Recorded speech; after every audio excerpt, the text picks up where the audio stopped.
Now, AngloGold Ashanti's first quarter headline earnings per share more than doubled to 67 US cents quarter on quarter. This as the company's operations recovered from a wave of illegal strikes which hit production late last year. The company has maintained its dividend at 50 South African cents.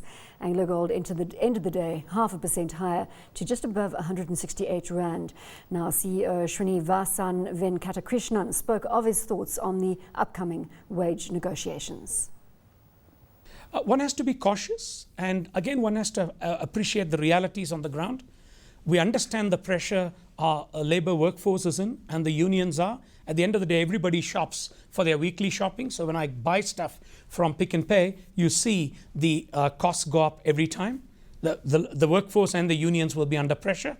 At the same time, companies and management are under pressure from shareholders to deliver real returns. So between these two pressures, you will see constructive tension. We still believe the collective bargaining system is the way to go, and we'll be working through the collective bargaining systems across all unions to come up with a win-win situation. And that has to include productivity improvements if we have to ensure viability of the industry into the long term.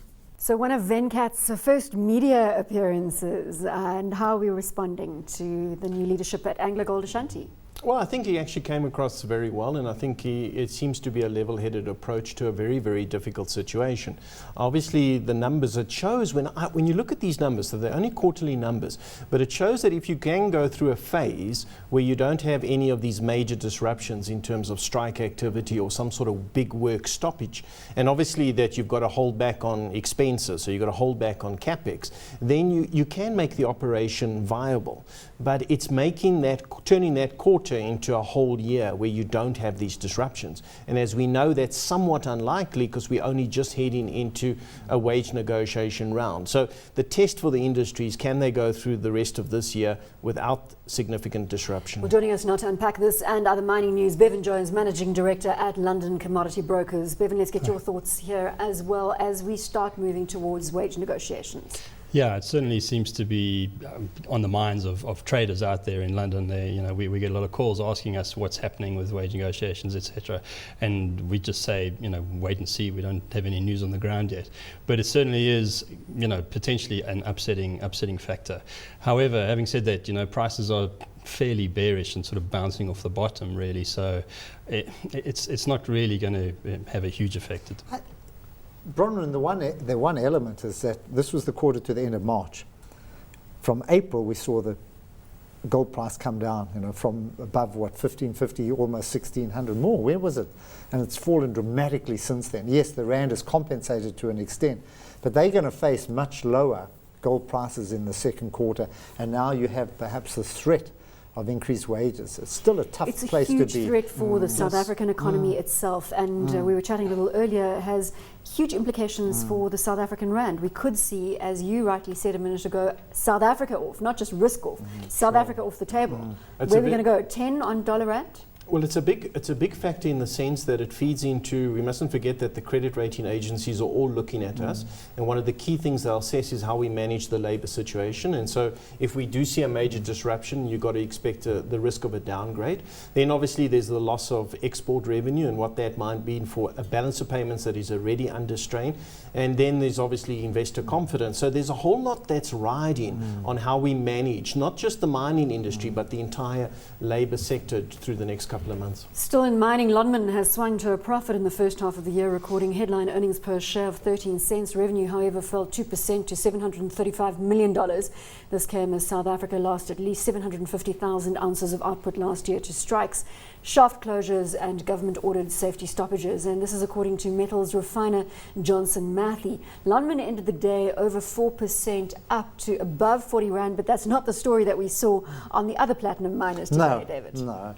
Came under severe pressure, and I think Bevan was talking about foreign investors. I think investors generally very upset with Anglo Platinum's capitulation or its watered down version of restructuring, and I think there are a lot of concerns about where Anglo Platinum will be.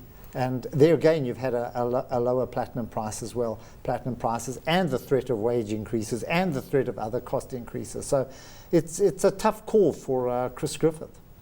and again, bowing to political pressure. That's what the headlines are saying around Anglo Platinum. I think this is one of those situations, though, where the share price moves differently potentially to the underlying commodity price. So looking at the underlying commodity price, you would expect with issues with wages, rising costs, you would expect the platinum price to go up, but obviously the miner concerned won't be able to benefit from that.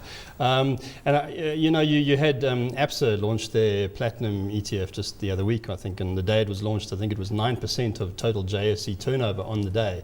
That is, they've managed to record that as a domestic investment. So I think pension funds were climbing in there, looking to get exposure to platinum. So that is South African platinum. When you buy that now, they have to go and buy that and store that in a vault in London. So I think the long-term future for platinum is better, and potentially maybe this is the time to get in. Bevan, do you think that investors are simply opting out, as they've done with some of the gold, where you don't want to hold the gold share, but you want to hold the physical, and Absolutely. so you just buy?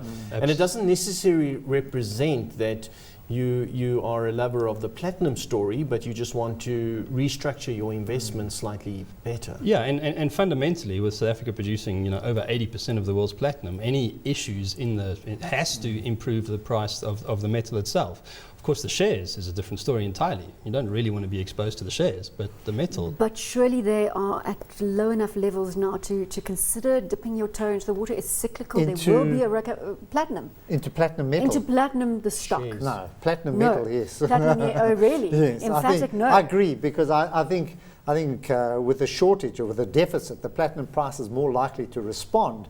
So if there are troubles in the mines, it will respond in the price. So you'll get the benefit in the price of the metal rather than in the shares. So yeah, I agree. I think it's not a bad buy to look at the platinum ETF. So stay away as well. I can understand the valuation story, but they're just at the start of a very difficult process, and I don't know that we have any clarity on that. We've got lots of issues that need to be resolved, the rivalry within unions, just how much they're going to be able to cut back, whether the platinum price can get the benefit from that. All of the mines are going to have to look at non-performing assets and get rid of them, not just a particular mine. The whole lot are going to have to cut back. So there are many issues, and so to make a choice on a particular mining investment, I think, is a bit risky right now. I'd rather be buying the physical, and yes, if at some point during the year prices are cheap and we see some consolidation in the industry, then maybe. Any other key news flow from London commodity brokers? I think what's happening in the dry bulk markets, for instance, is you are seeing supply discipline kicking in. So at the bottom of a price cycle like we are at now, you expect the producers to hold back supply. So Glencore Xstrata, the new merged entity, just announced today that they are not going ahead with a coal terminal expansion in Australia. And that's obviously part of holding back supply, which is what producers really need to do to get the price to move up. I mean, obviously the price will be going up as costs ratchet up, but they obviously want to do as much as they can. Quickly, in other news, Bidvest Group has offered to buy out minority shareholders of outsourcing firm Mvela Serve in a $67 million cash deal. Bidvest, which currently owns just under 35% of Mvela Serve, says it had already agreed to buy a further 17.7% stake in the company from investment firm Mvela Panda Holdings. Now, Bidvest closed relatively flat at almost 260 rand. CEO Brian Joffe wasn't available for comment. He's very busy at the moment. What's happening on Adcock? David, you must have the inside track. I wonder if he's going to get Adcock. I think there are too many competitors are coming in now. I think he fueled the fire there, so I think that I wouldn't be just even being in even New in the York, Business Times article though that I read on Sunday, he said he's still interested. He just needs some answers from Jonathan Lowe. I and his don't team. think he's going to make it. I think he's going to be outbid by other competitors in this one.